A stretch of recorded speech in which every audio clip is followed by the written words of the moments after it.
श्री स्वामी समर्थ अवधूत चिंतन श्री गुरुदेव दत्त. तुम्हा सगळ्यांचं आपल्या स्वामी माऊली या चॅनलमध्ये स्वागत करते. तुमचा दिवस हा आनंदी जाओ, सुखी जाओ आणि स्वामी सेवेत जाओ अशी स्वामींचरणी प्रार्थना करते. तर आजच्या व्हिडिओमध्ये आपण जाणून घेणार आहोत की गुरुचरित्र ग्रंथ त्यामधील मेरुमणी जो मानला जातो त्या अध्यायाचं महत्त्व काय मानलं जातं. तर सगळ्यात आधी मी तुम्हाला सांगेल की गुरुचरित्राचं ग्रंथाचं पारायण करणं ही खूप मोठी भाग्याची गोष्ट असते.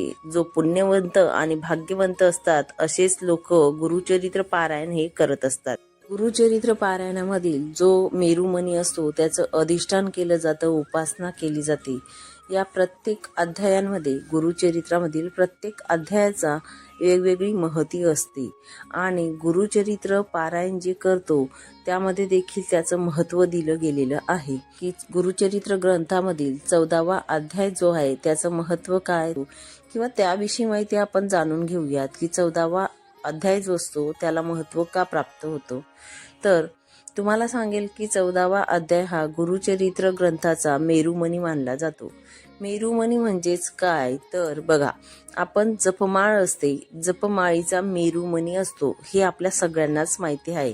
म्हणजेच काय, आपला जप आपण करत असताना मेरुमणीपासून सुरुवात आपण करत असतो आणि नंतर आपण जप करत असतो. त्याच प्रकारे गुरुचरित्र ह्या ग्रंथाचा जो मेरुमणी आहे, जी सुरुवात आणि अंत आहे तो म्हणजेच 14वा अध्याय अशी मान्यता सांगितली गेलेली आहे.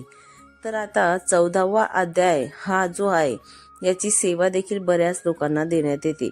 या अध्यायामध्ये जवळजवळ ओळी संख्या ही खूप कमी आहे, म्हणजेच 49 किंवा काही काही अध्यायांमध्ये 51 अशा प्रकारे येत असते. म्हणजे जवळजवळ 49 ते 50 एवढ्या ओळींचा हा अध्याय मानण्यात येतो. मात्र या ओव्यांमध्ये संपूर्ण गुरुचरित्राचा सार हा दडलेला आहे. आता आपल्या विषयाला सुरुवात करते. 14व्या अध्यायामध्ये जे काही वर्णन दिलेले आहे ते मी तुम्हाला सांगणारच आहे, पण त्याआधी तुम्हाला सांगेल गुरुचरित्र ग्रंथामधील 13वा जो अध्याय आहे त्यामध्ये आधी जे घडलं आहे ते मी तुम्हाला सांगते. तर 13वा अध्यायामध्ये जर तुम्ही गुरुचरित्राचं पारायण केलं तर तुम्हाला नक्कीच माहिती असेल. तर त्यामध्ये सायमदेव जे आहेत त्यांचं एक सेवेकरी, एक महाराज होते, ते सेवेकरी असतात दत्त महाराजांचे आणि त्यांना उदर जे असतं म्हणजे पोटाचा विकार असतो, उदराचा विकार असतो, त्यांना पोटाचा विकार असतो, त्यांना जुलाब आणि उलट्या होत असतात. अगदी एक अन्नचा दाणा त्यांनी खाल्ला की लगेच त्यांना पचनक्रिया न होता त्रास सुरू व्हायला सुरुवात होते. त्यांचा खूप विश्वास एक दत्त महाराजांवर असतो, आपल्या गुरूंवर असतो आणि ते गुरुच्या दर्शनासाठी येतात. गुरूंच्या लीला त्यांनी ऐकलेल्या असतात दत्त महाराजांच्या, श्रीपाद श्री महाराजांच्या. तर ते येतात भेटायला. तेव्हा गुरु महाराजांना भेटायला आल्यानंतर जे आपल्याला खूप आनंद होतो की मला आज गुरु भेटले आणि गुरु भेटीला आल्यानंतर प्रत्येकालाच हा आनंद वेगळा असतो. त्यानंतर त्यांचा उदर म्हणजे पोटाचा विकार जो बघतात आणि महाराज सांगतात की माझी भेट तुमच्या बरोबर झाली तर आता घरी चला आणि मी सुद्धा तुमच्या घरी जेवण करणार आहे आणि आपण सोबत जेवण करणार आहेत. त्या दिवशी श्रीपाद श्री वल्लभ महाराज जे असतात तर ते सुद्धा त्यांच्या घरी जेवायला जातात आणि अगदी सोबत जेवण करतात. सायमदेवांच्या सोबत आनंदाने, खूप आनंद त्यांना होतो की महाराज माझ्या घरी जेवायला आलेले आहेत, माझे गुरु आज जेवायला आलेले आहेत. त्यानंतर त्या दिवसापासून त्यांना एकही त्रास होत नाही. पोटाचा विकार जो असतो तो त्यांचा चांगला होतो. तर अशी कथा 13व्या अध्यायात दिलेली आहे. हीच कथा जे सायमदेव आहेत ते 14व्या अध्यायात त्यांचं निरूपण दिलेलं आहे. म्हणजेच काय, आपले दत्त महाराजांचा अवतार जे आहे श्रीपाद श्री वल्लभ महाराज असू द्यात किंवा आपले जे कथा दिलेले आहेत दत्त महाराजांच्या, तर दत्त महाराजांच्या मध्ये आणि सायमदेवांमध्ये जे संभाषण झालेलं आहे ते आपल्या 14व्या अध्यायात दिलेलं आहे. ते म्हणजे कसं तर थोडक्यात सांगते, अगदी माझ्या शब्दात सांगायचा एक प्रयत्न करेल मी तुम्हाला. दत्त महाराज जे असतात ते त्यांच्या घरी जेवण करतात, म्हणजेच भोजन ग्रहण करतात, भिक्षा वगैरे घेतात आणि दत्त महाराजात अगदी प्रसन्न होतात सायमदेवांवरती आणि सायमदेवांना आशीर्वाद देतात की भक्त हो रे वंशवंशी. अशा प्रकारे म्हणजे या शब्दांमध्ये अर्थ दडलेला असतो की वंशवंशी तुमचे जे असणार ते माझे भक्त होतील अशा प्रकारे. आणि नंतर ते निघून जातात. मात्र तेव्हा एक शब्द सायमदेव त्यांना सांगतात की महाराज, तुम्ही सगळं काही सांगितलं ते खरं आहे, पण माझ्या गावामध्ये, माझ्या ग्रामामध्ये मी जिथे कामाला जातो तर तो राजा जो आहे तो अगदी क्रूर आहे. दरवर्षी एका ब्राह्मणाचा शिरच्छेद करत असतो आणि बली देत असतो. तो मुसलमान राजा आहे. तर यावर्षी मला त्याने बोलवलेलं आहे त्याच्या घरी. या प्रकारे सायमदेव जे असतात ते दत्त महाराजांना भिक्षा दिल्यानंतर सांगत असतात आणि तेव्हा गुरु महाराज त्यांना आशीर्वाद देतात की तू घाबरू नको, तू बिनधास्तपणे त्यांच्या द्वारामध्ये जा. जो राजा कोणी आहे मुसलमान राजा, तो हिंदू धर्माचे जे असतात त्या ब्राह्मणांना त्रास देत असतात आणि प्रत्येक वर्षी एका ब्राह्मणाचा शिरच्छेद करत असतात. म्हणून त्या गोष्टीला घाबरून सायमदेव हे दत्त महाराजांना सांगतात.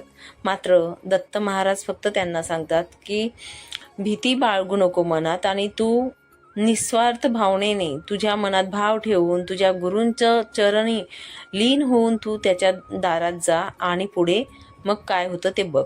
तेव्हा सायमदेव हे अगदी मनापासून श्रद्धा ठेवून आपल्या गुरूंचं गुरुबळ त्यांच्या सोबत असतं आणि आपल्या गुरूंचं नामस्मरण करत त्यांना ध्यानात ठेवून ते जात असतात. आणि तिथे गेल्यानंतर तो राजा बघतो काय तर कालांतराने थोडा वेळ बघतो, याला वाटतं आता मला बोलवतील. राजा सायमदेवांना वाटतं की आता बोलवतील, तेव्हा बोलवतील. तो वाट बघतो. नंतर राजा येतो आणि राजा म्हणतो त्याला की मी तुला कशाला बोलवलं, मला माहितीच नाही, तू कशाला इथे आलेला आहे.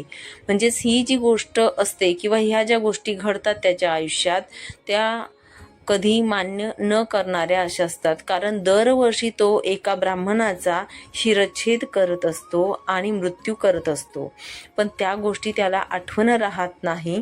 आणि जेव्हा सायमदेव जातो तेव्हा त्याला असा प्रकारे प्रश्न तो करत असतो. त्यामुळे त्याला तो घरी वापस येतो आणि नंतर त्याला कळतं की गुरुकृपेने हे काही सगळं घडलं आहे आणि गुरूंची कृपा आपल्यावर राहिली तर सगळं काही घडू शकतं. तर त्याच्या मनातला जो भाव होता, जी भक्ती होती, जी श्रद्धा होती, ती तिथे आपल्याला बघायला मिळत असते. आणि त्यामुळेच समोरचा जो राजा असतो, मुसलमान राजा असतो, त्याचं मन परिवर्तन देखील होत असतं आणि तो स्वतः यांना विचारत असतो. जंगलामध्ये बघा सिंह राहतो, पण सिंह कितीही छोटा असला आणि हत्ती कितीही मोठा असला, मात्र सिंह जो असतो त्याला हत्ती काहीच करू शकत नाही. त्या प्रकारेच आपल्याबरोबर जर गुरु असले, गुरूंचं स्मरण नित्य असलं, आपल्या हृदयात गुरु असले तर आपलं कोणी वाकडं करू शकत नाही. अगदी नैसर्गिक मृत्यू जरी आपल्या समोर येऊन उभा राहिला तरी देखील त्या व्यक्तीला भय वाटत नाही. म्हणजेच काय तर आपला जे आहे, ज्या ओळी मेन आहे 14व्या अध्यायामध्ये की आपल्या समोर मृत्यू जरी आला तरी देखील आपल्याला भय वाटत नाही, ही मेन जी वाक्य आहे. यासाठी हा गुरुचरित्राचा 14वा अध्याय जो आहे तो मेरुमणी म्हटला जातो. म्हणजेच आपल्यामध्ये एवढं काही परिवर्तन करायचं आहे गुरुचरणी लीन होऊन की आपल्या समोर मृत्यू जरी आला तरी देखील आपण गुरूंचं स्मरण करू. याचा अर्थ काय तर आपल्यावर जर गुरु कृपा राहील तर तुम्ही कुठल्याही संकटांना घाबरू नका.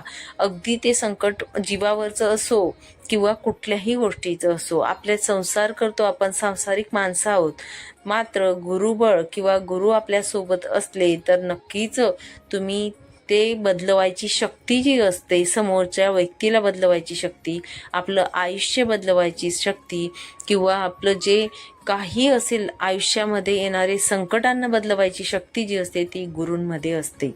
म्हणून तो गुरूंची म्हणजे निस्सीम भक्ती करतो. त्यामुळे त्याला ह्या प्रकारे गुरूंनी एक चमत्कार दाखवलेला असतो. त्या प्रकारेच त्या 14व्या अध्यायामध्ये जे काही दिलेलं आहे म्हणजेच काय तर आपण गुरुचरणी लीन राहणं खूप महत्त्वाचं आहे.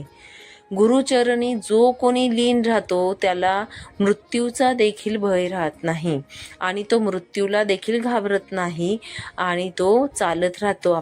तेच सत्य आहे. गुरु जे आपल्यासाठी करत असतात किंवा गुरु जे सांगत असतात तेच खरं आपल्यासाठी आहे.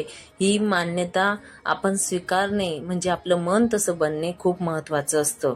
सायमदेवाला दत्त महाराज स्वतः बोलतात की तू तिथे जा, नक्कीच तू न डगमगता तिथे जा, काही होणार नाही. तर गुरु त्यांचा शब्द पाळतात आणि सायमदेव आल्यानंतर त्यांना तिथे कुणीही काही न करता त्यांचा मान सन्मान करतात, त्यांची पूजा करतात आणि त्यांना घरी वापस पाठवतात. तर मी तेच सांगेल, जेव्हा पण आपण गुरुचरणी येत असतो, गुरुचरित्रातील आपला 14वा अध्याय तर आहेच आहे, पण संपूर्ण गुरुचरित्राचे जेवढे काही अध्याय असतात त्याचा वेगवेगळा अर्थ असतो. मात्र 14व्या अध्यायामध्ये आपल्या गुरूंविषयी आपण लीन किती राहणं ते खूप महत्वाचं आहे. आणि आपण गुरूंच्या चरणी किती पटीने प्रामाणिकपणे लीन असतो किंवा विश्वासाने असतो ते जाणून घेणं खूप महत्वाचं असतं. यामधून हे शिकायला आपल्याला मिळत असतो. तर छोटासा एक अगदी प्रयत्न केला मी तुम्हाला समजवायचा की 14व्या अध्यायाला का महत्व दिलं जातं. म्हणजेच आपण गुरूंच्या चरणी काही दिवस येऊ द्यात, आपले कोणतेही दिवस येऊ द्यात, कितीही दुःख येऊ द्यात, मात्र आपल्या गुरूंवरचा विश्वास जो असतो तो डगमगायला नको. म्हणून आपण निस्सीम भक्ती करत राहा. नक्कीच आपले गुरु जे असतात आपल्या पाठीशी सदैव उभे राहत असतात. चला मग, सांगितलेली माहिती तुम्हाला आवडली असेल अशी अपेक्षा करते. नंतर अजून भेटेल पुढच्या अशाच व्हिडिओ सोबत. तोपर्यंत श्री स्वामी समर्थ. अवधूत चिंतन. श्री गुरुदेव दत्त. माहिती आवडली असेल तर नक्कीच लाईक करा, शेअर करा आणि सबस्क्राईब करा.